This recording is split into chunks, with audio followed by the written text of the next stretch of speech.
ইতিমধ্যে আমাদের অনুপম শাহজাহান জয় দিয়ে দিয়েছে।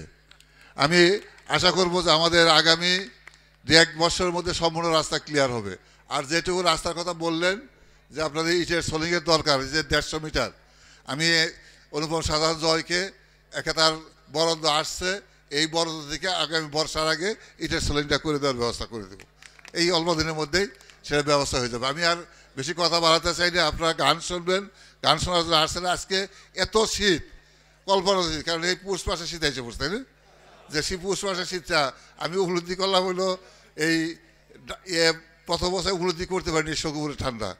পরে কীর্তনখোলা গেছে, কীর্তনখোলা থেকে যখন আড়াই ফেরে নামলাম তখন দেখি প্রচণ্ড শীত। তারপরে গাড়িতে বাকিস ভালো কাছে চাদর আসছিল বিধায় ঠান্ডা থেকে আসতেছে। দেখে আপনারা সকলে গান শুনবেন। আমরা জনগণের সেবা করার জন্য কাজ করছি। আমাকে সাহিদাজাত সুন্দরভাবে বললো, আমি তো আছি, তাই না? উপজেলা চেয়ারম্যান ছিলাম, আপনাদের সেবা করার জন্য চাচ্ছি, আবার হতে চাচ্ছি।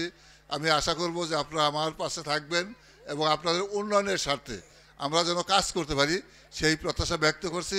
এবং আপনাদেরকে একটা কথা আপনার শিওর করতে চাই যে আপনারা এই 5 বছরে আমাদের শকুপুরের যে সকল কাঁচা রাস্তাগুলো আছে, এই রাস্তাটা শুধু আমরা চেষ্টা করবো ছাতিয়া থেকে যেটা আমাদের সাপিয়াচালা রাস্তা আছে, এই রাস্তাটা হারিঙ্গাচালা, এই রাস্তাটা হলে কি আরও ভালো হয় না? ঠিক আছে কি? আপনাকে তো কথা ব্যাখ্যা ওই জায়গা আমরা চাইতেছেন হইল মহানন্দপুর, আপনারা সরাসরি সাইবা চলা যাবেন। আমাদের কয় কিলোমিটার রাস্তা বাকি আছে? 3.5 কিলো রাস্তা। ইনশাল্লাহ আপনারা এটাও পেয়ে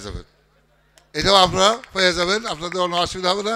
আমি আশা করব যে আপনাদের রাস্তাঘাট করার জন্যই আপনারা ভোটটা একটা মানুষের হারাইছেন। কারণ এটা করছে কাদের সিদ্দিক সাহেব, তাই না? কি কারণে? উন্নয়নের জন্যই তো, নাকি না মিঠা কথা শোনার জন্য?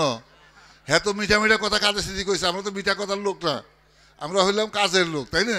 সেই কাজটা করতে হবে। ইনশাল্লাহ 5 বছরের মধ্যে আপনাদের সকল রাস্তাঘাট ইনশাল্লাহ হয়ে যাবে। আমি এই প্রত্যাশা ব্যক্ত করে আপনাদের কাছে আমার জন্য দোয়া আছে। আমি আমার কথা শেষ করছি। সবাই ভালো থাকুন।